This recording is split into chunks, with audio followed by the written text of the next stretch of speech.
अस्सलाम वालेकुम। मैं हाजिर हूँ एक नए एपिसोड के साथ।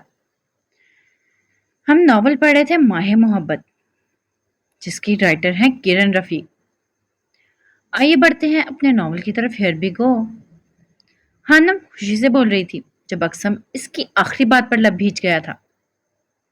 तुम मेरे अलावा किसी को नहीं दबाओगी, समझी तुम? अब जाओ, सो जाओ जाकर। अक्सम इसे सख्त नजरों से देखकर बोला तो हानम मुंह सोकर बेड पर आकर बैठ गई। अक्सम अभी सीधा होकर लेटा ही था जब हानम ने इसे पुकारा। खान, खान। हानम, अगर आज तुमने भूख का नाम लिया तो मैं कसम से वाकई तुम्हें हवेली से बाहर छोड़ाऊंगा, अंधेरे में। अक्सम इसकी आवाज पर इसे घूरते हुए बोला, जो बेड पर बैठी मासूमियत से अपनी आंखों को छोटा करके इसे देख रही थी। नहीं खान, आज भूख नहीं लगी। मैंने पूछना था कि वो बेबी आप अस्पताल से लेकर आया ना? हानम के सवाल पर अक्सम अपनी आंखें बंद कर ली, क्योंकि वो जानता था अब बेतुके के सवालों की बौछार शुरू हो जाएगी। हाँ तो वो कितने का लाए हैं? मैंने भी लेना है। मेरे पास पैसे तो अभी नहीं है, लेकिन मैं जमा करूंगी। और हानम की बातों पर अक्सम लेटे से उठ बैठा था। तुम्हें किसने कहा बेबी पैसों से आता है? आयशा की अम्मी भी अस्पताल से एक छोटा सा बेबी लेकर आई थी। वो भी बहुत प्यारा था। जब मैंने अम्मी से पूछा तो उन्होंने कहा कि मुझे बेबी ला कर दें, तो उन्होंने कहा हमारे पास पैसे नहीं है बेबी लाने के लिए। और बस कर दो हानम, और अब बेबी नामा बंद करो, मुझे सोना है। हम इस बारे में सुबह बात करेंगे। अक्सम इसे गुस्से से देखकर बोला तो हानम ना चाहते हुए भी खामोशी से लेट गई। पता नहीं इसकी माँ ने इसके दिमाग को बड़ा क्यों नहीं होने दिया। अक्सम सोचते हुए आंखें मूंद गया था। कभी कभी ज्यादा एहतियात भी इंसान को शख्सियत को बुरे तरीके से मुतासिर करती है। यही हिसाब हानम के मामले में इसकी माँ ने किया था। इसे स्कूल ना भेजकर, उसे उल्टे सीधे जवाब देकर। जब इंसान जरूरत से ज्यादा किसी की फिक्र करता है तो तारीख गवाह है, वो बंदा बड़ी मुसीबतों में झगड़ा जाता है। फिर इसके पास इस मुसीबत से निकलने का कोई रास्ता नहीं होता, क्योंकि इसके दिमाग को आप पहले ही कमजोर कर चुके होते हैं। इंसान को बच्चों पर जरूरत से ज्यादा ना सख्ती करनी चाहिए और ना ही हद से ज्यादा मोहब्बत देनी चाहिए, क्योंकि ज्यादती हर चीज की नुकसानदेह होती है। अगली सुबह हानम उठी तो बेसाख्ता इसका ध्यान सोफे पर गया जहां अक्सम सोया हुआ था। वो मुस्कुराई थी, लेकिन क्यों? ये ये तो वो भी नहीं जानती थी। वो उठकर वॉशरूम की तरफ गई और मुंह हाथ धोकर दुपट्टे को सही तरीके से ओढ़कर बाहर निकली। वो हॉल में आई जहां अम्मा जान बैठी कुरान पाक की तलावत कर रही थी। वो मुस्कुराते हुए इनकी जानिब बढ़ी। वो बिना कोई आवाज किए इनके पास सोफे पर बैठ गई। अम्मा जान ने मुस्कुराकर इसे देखा और तलावत जारी रखी। तकरीबन आधे घंटे तक तलावत करने के बाद वो कुरान पाक को गुलाफ में लपेटकर हॉल में मौजूद एक लकड़ी की अलमारी में रख रही थी और इसके सर पर फूंक मारी। अम्मा जान, मुझे भी कुरान पाक पढ़ना है। खानम की बात पर युसरा बेगम ने इसे मुस्कुराकर देखा। हाँ तो पढ़ लो, किसने रोका है? वजू तो तुम्हारा होगा ना, नमाज भी पढ़ी होगी, जाओ पढ़ लो। लेकिन मुझे तो बस नमाज पढ़नी आती है। वजू करना तो अम्मी ने सिखाया था, लेकिन मैंने बस 5 सिपारे ही पढ़े हुए हैं। बाद में अम्मी ने मदरसे जाने ही नहीं दिया। हानम मासूमियत से बोली तो युसरा बेगम की मुस्कुराहट एक पल में सिमटी थी। क्यों नहीं जाने दिया मदरसे? युसरा बेगम ने हानम के बाएं रुखसार पर दायां हाथ फेरते हुए पूछा। वो कहती थी कि हानम घर पर पढ़ेगी, लेकिन फिर इनके पास वक्त ही नहीं होता था मुझे कुरान पढ़ाने का। अच्छा, मैं कल से तुम्हें इसी वक्त पढ़ाऊंगी, लेकिन शर्त यह है तुम तमाम नमाजें पढ़ोगी। युसरा बेगम की बात पर वो खुश होते हुए बोली। अम्मा जान, वो तो मैं पहले भी पढ़ती हूँ, आप जानती हैं, जब मैं छोटी थी ना तब से पढ़ती हूँ। इसकी बात पर युसरा बेगम के लबों पर मुस्कुराहट आई। अच्छा, तो अब तुम बड़ी हो गई हो। वैसे पहले तुम कितनी छोटी थी? पहले तो मैं इस सोफे जितनी थी ना, लेकिन अब देखिए मैं कितनी बड़ी हो गई हूँ। हानम खुश होते हुए खड़े होकर बोल रही थी जब युसरा बेगम भी सख्ता हंसने लगी। बड़े खान उठ गए क्या? नहीं, वो भी नहीं उठे। हानम ने मासूमियत से जवाब दिया। क्यों, खान की तबीयत ठीक है ना? युसरा बेगम ने परेशानी से पूछा, क्योंकि अक्सम कभी भी सुबह देर तक नहीं सोता था। इनके सर में कल रात को दर्द हो रहा था, मैं दबाया था, फिर वो सो गए। हानम के जवाब पर वो उठी और हानम की पेशानी पर बोसा देते हुए बोली। तुम वो आईना हो जिसका अक्स बिल्कुल शफाफ है। दुनिया की गर्द से बचाने के चक्कर में तुम्हारी माँ ने इस आईने को साफ करना भूल गई, लेकिन मैं वादा करती हूँ इस आईने को इतना शफाफ कर दूंगी कि जरा सी गर्द भी इसकी खूबसूरती को कम नहीं कर सकेगी। युसरा बेगम की बातों पर हाना मुंह खोले इन्हें देखने लगी। मतलब साफ था सब बातें ऊपर से गुजर रही थी। जाओ खान को उठा लाओ, मैं तब तक समामा खान को और रक्सा को देख लूं।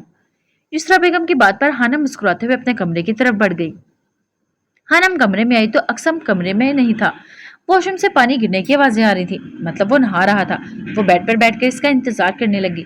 अक्सम जो हाफ स्लीव शर्ट और ट्राउजर पहने वॉशरूम से निकला था, सामने हानम को देखकर रुक गया। इसके गीले बाल पेशानी पर बिखरे थे, जिनसे पानी की बूंदें नीचे गिरकर कलीन में जज्ब हो रही थी। खान, आपने कहा था सुबह बात करेंगे, अब बताएं ना, बेबी कब लाएंगे? अक्सम जो अब आईने के सामने खड़ा होकर तौलिए से बाल खुश कर रहा था, इसकी बात पर मुड़ा। देखो हानम, मुझे अभी बहुत काम है, मैं आज कॉलेज जा रहा हूँ, इसलिए मेरा दिमाग सुबह सुबह खराब मत करना, वरना कोई बेबी लाकर नहीं दूंगा। अक्सम ने इसे घूरते हुए बोला। हानम मुंह बनाकर खड़ी हो गई और अलमारी से अपनी एक काले रंग की शलवार कमीज लेकर वॉशरूम की तरफ चली गई। अक्सम जो खामोशी से इसकी तमाम कार्रवाई को मुलाहिजा कर रहा था, दरवाजे को बंद होने की आवाज पर होश में आया था, क्योंकि दरवाजा काफी जोर से बंद किया गया था। अक्सम मुस्कुराया था इसकी नाराजगी पर। छोटी सी है, लेकिन हरकतें कभी कभी बीवियों वाली करती है। अक्सम बड़बड़ाते हुए बाहर चला गया। अक्सम बायोलॉजी का लेक्चर लेकर बाहर आया तो इसका दोस्त उसामा भी इसके पीछे आया। अक्सम यार, रुक तो सही, सुबह से गायब है और अभी मुझे ऐसे भाग आ रहा है जैसे मैं तुम्हें खा जाऊंगा। उसामा इसके पीछे कॉरिडोर में आया था। अक्सम ने रुक कर इसे देखा। क्या हुआ है, तुम मुझे क्यों ढूंढ रहे हो? अक्सम ने उसामा से संजीदगी से पूछा। इतने दिन से कहाँ गायब था, और अहमद भाई को क्या हुआ है? सारी क्लास में इनके मुतालिक बातें हो रही हैं। उसामा इसका शहर का दोस्त था, जिससे इसकी दोस्ती यहाँ आकर हुई थी। वो अपने माँ बाप का इकलौता बेटा था। इसका बाप शहर का मशहूर डॉक्टर था और बेटे को भी वो डॉक्टर ही बनाना चाहता था। अहमद भाई की हफ्ता पहले डेथ हो गई है। अक्सम ये बोलकर कॉलेज के ग्राउंड में चला गया, जबकि उसामा अपनी जगह साकित रह गया था। अक्सम ने नम आंखों से सामने ग्राउंड की दीवार को देख रहा था, जब उसामा इसके पास आया और इसके कंधे पर हाथ रखकर इसे अपनी तरफ मुतवज्जो किया। क्या हुआ था इन्हें? उसामे के सलवार पर इसने सर झुकाकर इसे अहमद के कत्ल से लेकर हनम से निकाह तक सारी बात बता दी। उसामा शॉक्ड रह गया था अक्सम के मुंह से सब सुनकर। ये तो बहुत बुरा हुआ यार, अल्लाह तुम्हारे घर वालों को सब्र दे, आमीन। उसामा की बात पर वो जख्मी सा मुस्कुराया। जिस दुख का इलाज नहीं होता ना, इसे सहना पड़ता है, उसामा अलकारी। खैर छोड़ो, ये बताओ डेटशीट कब तक आ रही है पेपर्स की? यार पता नहीं, सर इफ्तियार ने कहा था अगले सोमवार तक आएगी, अब देखो। वैसे भी प्राइवेट कॉलेजेस वाले इनका बस चले तो पेपर्स के बाद भी बुला ले। उसामा की बात पर अक्सम के चेहरे पर बेसाख्ता मुस्कुराहट आई थी। चलो कैंटीन चलते हैं, अक्सम उसामा को देखकर बोला। क्यों कैंटीन क्यों, क्या भाभी घर में खाने को नहीं देगी? उसामा शरारत से बोला था तो अक्सम ने इसे घूरा। भाभी नहीं है वो, 12 साल की बच्ची कहो, जिसे मैंने गोद लिया है, अक्सम जलकर बोला तो उसामा का कहका निकल गया।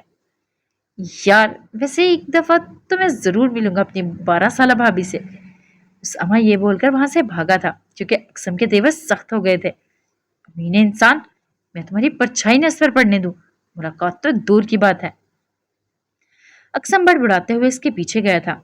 अक्सम कॉलेज से घर आया तो सीधे अपने कमरे की तरफ गया। कमरे में दाखिल होते वक्त इसकी लबों पर एक मुस्कुराहट थी, जो कमरे में दाखिल होते ही गायब हो गई थी। बेसाख्ता इसकी नजर हानम को ढूंढा था, लेकिन वो कहीं नहीं थी। मैं क्यों इसे ढूंढ रहा हूँ, वैसे ये गई कहाँ इस वक्त? अक्सम खुद से बोलते हुए कमरे से बाहर निकला और अम्माजान के कमरे की तरफ गया। दरवाजा अध खुला हुआ था और हानम की चहकती हुई आवाज इसके लबों पर मुस्कुराहट वापस ले आई थी। अम्माजान, इसके हाथ देखें कितने प्यारे हैं, और ये आंखें भी देखें, ये तो मुझसे भी ज्यादा प्यारा है। इसकी बात पर अक्सर ने बमुश्किल अपना कहका जब्त किया और सलाम करते हुए अंदर दाखिल हुआ। अस्सलाम वालेकुम अम्माजान। वो अंदर दाखिल हुआ तो सामने बेड पर हानम असमामा के हाथों को आहिस्ता से पकड़े हुए मुस्कुरा रही थी, जबकि अम्माजान बेड के क्राउन से टेक लगाए बैठी थी और हानम की बातों पर मुस्कुरा रही थी। वालेकुम सलाम, कब आए तुम? अम्माजान ने मुस्कुराकर जवाब देते हुए पूछा। जी बस अभी आया हूँ।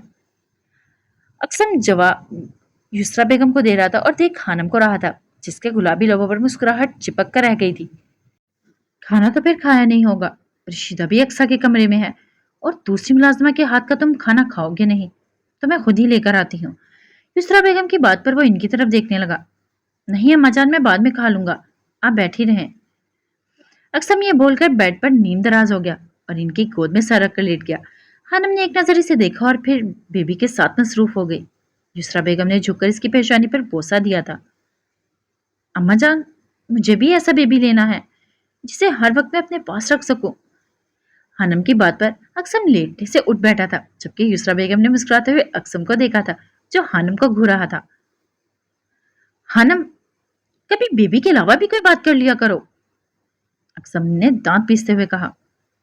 खान, आप मुझे गुस्से से मत देखें, मैंने आपसे नहीं कहा बेबी लाने को, मैं तो अम्मा जान से बोल रही हूँ। हानम अपनी छोटी सी नाक फुलाकर बोली। इसकी बात पर युसरा बेगम ने कहका लगाया, जबकि अक्सम इसे घूरते हुए वहां से उठकर अपने कमरे की तरफ चला गया था। हानम, अभी तुम छोटी हो तो बेबी कैसे संभालोगी? जब तुम बड़ी हो जाओगी तब मैं तुम्हें बेबी ला कर दूंगी। युसरा बेगम ने इसकी जहानत के मुताबिक समझाने की कोशिश की। इससे पहले हानम कुछ बोलती अक्सम ने इसे पुकारने लगा। अम्मा जान, खान मुझे बुला रहे हैं, मैं अभी इनकी बात सुन के आई। आपने बेबी अपने पास रखना है, मैं आकर इससे बातें करूंगी। हानम ये बोलकर वहां से उठी और कमरे में चली गई, जबकि युसरा बेगम ने बेसाख्ता इसकी खुशियों की दुआ की थी। क्या हुआ है खान? मुझे क्यों चीख कर बुला रहे थे? मैं बेबी के साथ खेल रही थी। लेकिन नहीं जी, खान तो मुझे खेलते हुए देख ही नहीं सकते। हानम कमरे में दाखिल होते हुए गुस्से से नॉनस्टॉप बोलना शुरू हो चुकी थी, जबकि अक्सम ने इसे हैरानगी से देखने लगा। तुम अम्मा जान के सामने क्या बोल रही थी? अक्सम ने इसे घूरते हुए दांत पीसते थे। वो मैं इनको बेबी का पूछ रही थी, कितने का आता है? हानम मुंह बिसोर कर बोली। तुमने खाना खाया? अक्सम जानबूझकर बात बदल गया, क्योंकि फिलहाल इसकी हिम्मत बिल्कुल नहीं थी हानम के सवालों के जवाब देने की। हाँ खा लिया है, आज करेले गोश्त बना था, बहुत मजा आया मुझे, मैंने 3 रोटियां खाई थी। हानम के जवाब पर अक्सम ने इसे सर से लेकर पांव तक देखा। हानम, तुमने सच में 3 रोटियां खाई? अक्सम के अंदाज में बेयकीनी थी। हानम ने इसे देखा। कम खाई है ना? मुझे इसीलिए अब भूख लग रही है। हमारे घर में जब गोश्त पकता था मैं 4 रोटियां खाती थी। और तुम्हारे घर गोश्त कब बनता था? अक्सम ने इस बार संजीदगी से सवाल किया। बकरा ईद पर। अब्बा तभी लाते थे, आपको मालूम है मैं और वो बकरा ईद का कितना इंतजार करती थी। हानम खुश होते हुए बता रही थी और अक्सम मुस्कुरा रह गया।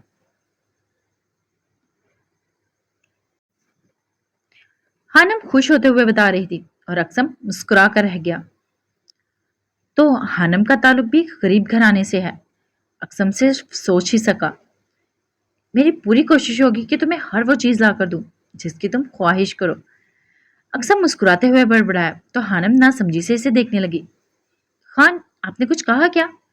नहीं कुछ नहीं। तुम ऐसे करो, इधर बैठो, मैं खाना लेकर आता हूँ, फिर दोनों मिलकर खाएंगे। अक्सम मुस्कुराते हुए बाहर निकल गया, जबकि हानम कमरे में मौजूद सोफे पर बैठ गई। मुझे भूख तो नहीं है, लेकिन मैं खान के कहने पर एक रोटी खा लूंगी, हानम खुद से बड़बड़ाई। छोटे खान, तुम कहाँ जा रहे हो? अगली सुबह हानम नमाज और अम्मा जान से कुरान पाक पढ़कर किचन में आई तो इर्तिसाम को तैयार देखा। स्कूल जा रहा हूँ, इर्तिसाम ने मुस्कुराकर जवाब दिया। तुम्हारी उस्तानी तुम्हें मारती भी है क्या? हानम ने सवालिया नजरों से इसे देखा। हाँ कभी कभी, जब मैं सही सबक नहीं सुनाता। इत्तेसाम के जवाब पर हानम के चेहरे पर अफसोस का तासुर उभरा। मेरी उस्तानी भी मुझे बड़ा मारती थी, वो तो अच्छा हुआ मैंने स्कूल नहीं जाने दिया, वरना मैंने तो उस्तानी के लिए दुआएं कर करके छोटा हो जाना था। लेकिन कभी कभी मेरी दुआएं कबूल होती थी। हानम की बात पर इत्तेसाम ने नासमझी से इसे देखा। कैसी दुआएं भाभी? इनके पेट में दर्द की। हानम की आवाज किचन में दाखिल होते अक्सम के कानों में पड़ी तो इसके लबों पर मुस्कुराहट आ गई। भाभी ये तो अच्छी दुआ नहीं थी, इत्तेसाम ने हानम को घूरा। हाँ तो, जब वो मुझे और आयशा को मारती थी, वो भी बालों से पकड़ के, वो अच्छा होता था।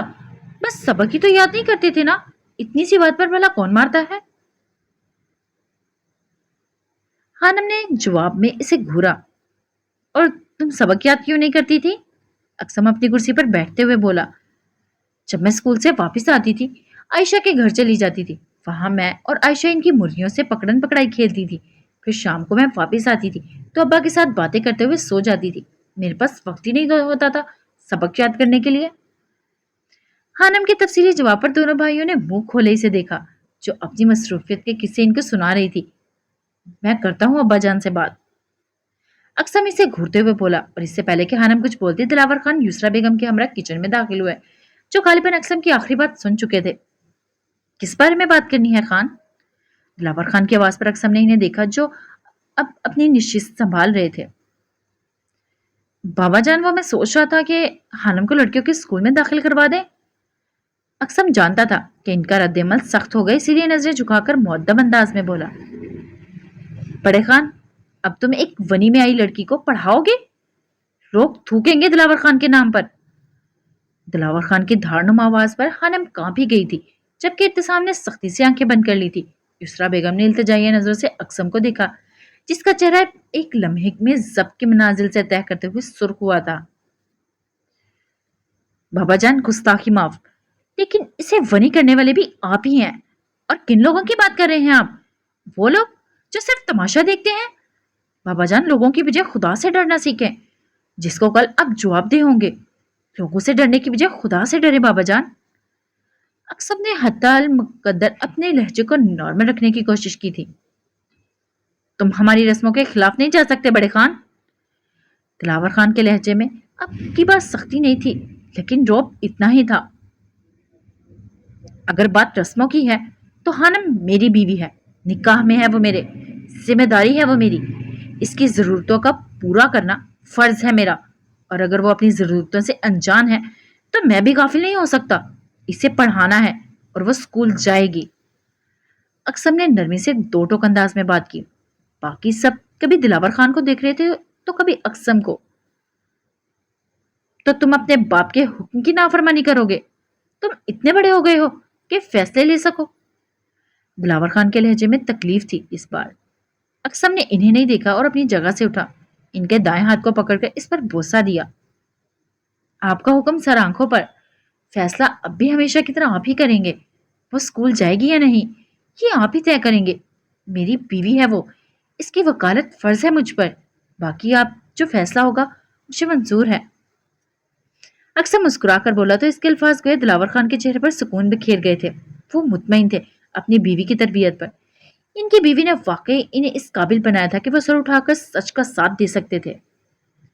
خانم نیلی آنکھوں کو گھما کر دونوں کو دیکھ رہی تھی جو اب مسکرا رہے تھے. مجھے اس کے پڑھنے پر کوئی اعتراض نہیں ہے لیکن میری ایک شرط ہے, دلاور خان نے سنجیدگی سے کہا تو یسرا بیگم نے بے یقینی سے انہیں دیکھا جبکہ اقسم نے مسکرا کر سر کو خم دیا تھا جیسے ہر شرط قبول ہو. یہ اس گاؤں میں نہیں بلکہ تمہارے ساتھ شہر میں پڑے گی. اس کا کسی شہر کے اچھے اسکول میں داخلہ کروا لو. دلاور خان کی بات پر وہ خوش ہوتے ہوئے خانم کو دیکھنے لگا جو معصومیت سے دونوں کو دیکھ رہی تھی. میں چلتا ہوں, کالج کے لیے دیر ہو رہی ہے, ناشتہ بھی وہیں کر لوں گا. اقسم یہ بول کر وہاں سے چلا گیا جبکہ یسرا بیگم نے مسکرا کر دلاور خان کو دیکھا تھا. کچھ معاملوں میں وہ اگر سخت تھے تو دلائل انہیں قائل کر سکتے تھے, بس لہجے کی نرمی شرط تھی. یہ تم آج جلدی کیوں جا رہے ہو؟ ابھی تو فزکس کا لیکچر بھی رہتا ہے. اقسم جو پروفیسر سے طبیعت خرابی کا بہانہ کر کے پارکنگ کی طرف جا رہا تھا اسامہ کو گھور کر رہ گیا جو پتہ نہیں کیوں اس کے پیچھے آ گیا تھا. تم سے مطلب؟ اقسم کے گھورنے کا اثر لیے بغیر وہ دایاں ابرو کو اچکا کر اقسم کو دیکھنے لگا. تمہاری نظریں بتا رہی ہیں کہ معاملہ 12 سالہ بھابھی کا ہے.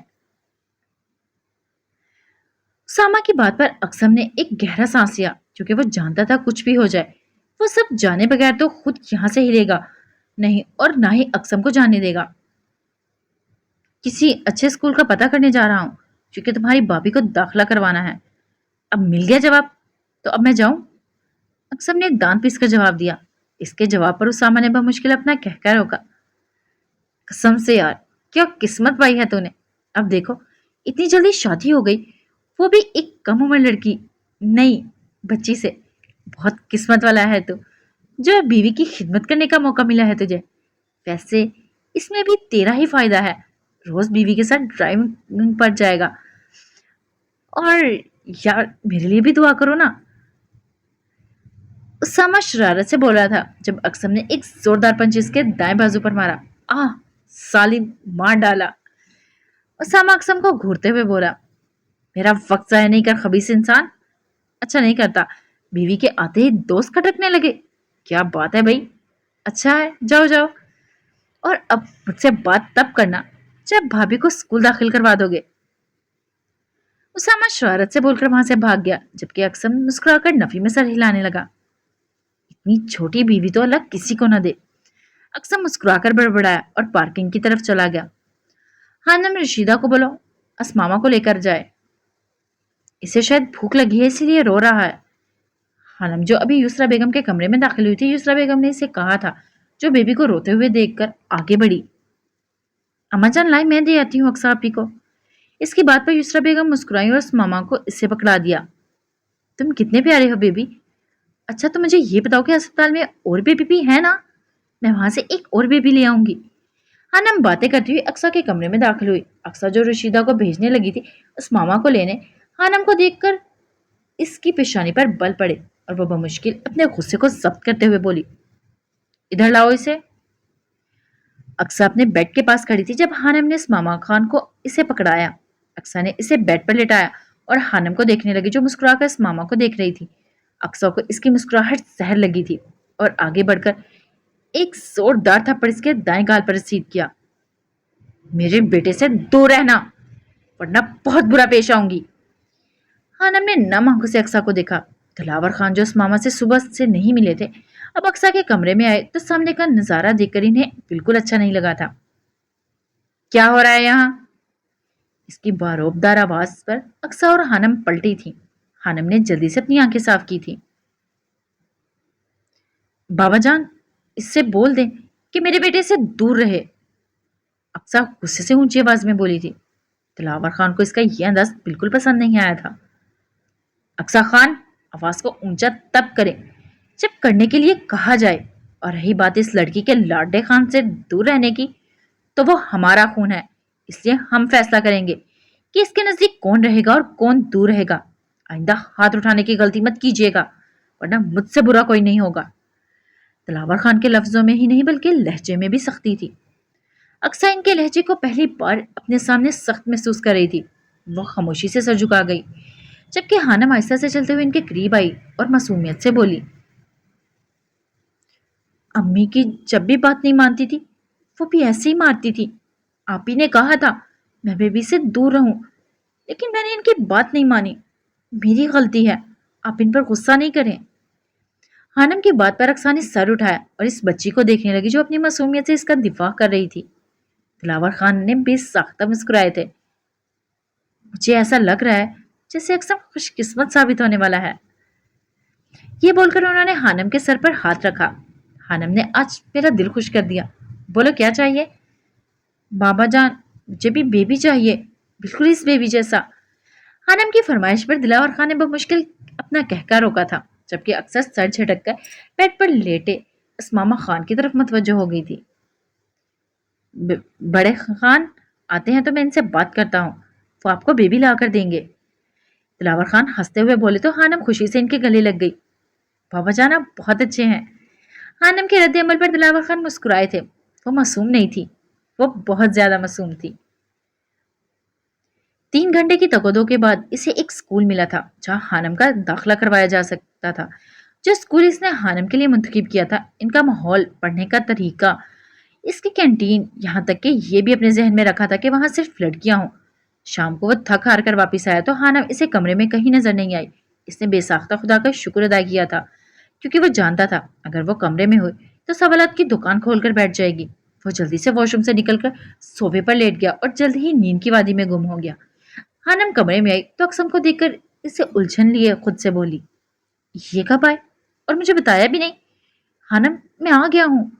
خانم خود سے بڑبڑائی اور پھر سر جھٹک کر بیڈ پر جا کر سو گئی۔ اگلی صبح جب سب ناشتے کی ٹیبل پر بیٹھے تھے سوائے اکثر کے، تب اکثر نے بابا جان کو مخاطب کیا، بابا جان کل ایک سکول دیکھا ہے میں نے خانم کے لیے، 1-2 دن میں وہاں اس کا داخلہ بھی کروا دوں گا۔ وہ سکول میرے کالج سے بہت قریب ہے۔ ٹھیک ہے جیسے تمہیں مناسب لگے، دلاور خان نے مسکرا کر جواب دیا۔ بابا جان आप खान से कुछ बात करने वाले थे ना? खानम ने मासूमियत से आंखें मटकाते हुए दिलावर खान से कहा। वो मुतबस्सम सा मुस्कुराए थे, जबकि अक्सम ने हानम को देखा। क्या बात करनी है बाबा जान मुझसे? अक्सर ने हानम को देखकर नासमझी से पूछा। कुछ नहीं बड़े खान, आज वापसी पर बात होगी। दिलावर खान की बात पर हानम ने मुंह सो रहा था, जबकि बाकी सब नासमझी से दोनों को देख रहे थे। अक्सम कॉलेज चला गया था। इर्तिसाम स्कूल और बाबाजान जमीनों पर चले गए थे। हानम अपने कमरे में थी जब युसरा बेगम इसके पास आई। हानम बेटा, मुझे आपसे कुछ बात करनी है। युसरा बेगम ने मुस्कुराकर इसके पास बेड पर बैठाते हुए पूछा। जी अम्मा जान। तुम यहाँ खुश हो ना? युसरा बेगम ने सवालिया नजरों से इसके चेहरे को देखते हुए पूछा। अम्मा जान मैं खुश हूँ, हानम मुस्कुरा कर बोली। तुम्हें अपनी अम्मी अब्बा की याद तो नहीं आती? युसरा बेगम के सवाल पर वो सर झुका गई थी। शायद आंसू को छुपाने की नाकाम कोशिश की गई थी। अम्मा जान मुझे वो बहुत याद आते हैं, लेकिन खान ने कहा था वो मर गए हैं, और जो मर जाता है वो तो अल्लाह के पास चला जाता है। इसलिए मैं इनके लिए दुआ करती हूँ वो अल्लाह के पास खुश रहें। हानम के लहजे में दुख था। युसरा बेगम ने आगे बढ़कर इसे अपने होश में लिया था। तसल्ली नहीं दे सकती थी वो इसे, क्योंकि वनी में आई हुई लड़की की वापसी के तमाम दरवाजे बंद हो जाते हैं। दिलावर खान इस मामले में किसी की भी नहीं सुनते कि हानम कभी अपने माँ बाप से मिले। अच्छा ये बताओ हानम, हानम को इस घर के लोग कैसे लगे? युसरा बेगम के बात बदलने पर हानम मुस्कुराते हुए बोली। सब बहुत अच्छे हैं, बाबा जान भी बहुत अच्छे हैं, आप भी मुझे अच्छी लगती हैं, चची रशीदा भी बहुत अच्छी हैं क्योंकि वो मुझे खाना देती हैं, छोटे खान भी अच्छे हैं, मुझे बस अक्सा भी अच्छी नहीं लगती, वो मुझे मारती हैं। आखिरी बात पर हानम ने मुंह सो रहा था। अच्छा तो बड़े खान के बारे में तो आपने बताया ही नहीं। इसरा बेगम ने नरमी से मुस्कुराते हुए बोली। अक्सम के जिक्र पर ही इसके लबों पर मुस्कुराहट और आंखों में चमक आ गई थी, जिसे युसरा बेगम ने बखूबी देखा था। ओके गाइस, आज के एपिसोड के लिए इतना ही। फिर मिलते हैं नेक्स्ट एपिसोड में। अपना ख्याल रखिएगा, दुआ में याद रखिएगा, प्लीज़ लाइक कीजिएगा, शेयर कीजिएगा, सब्सक्राइब कीजिएगा। फी मानिल्लाह।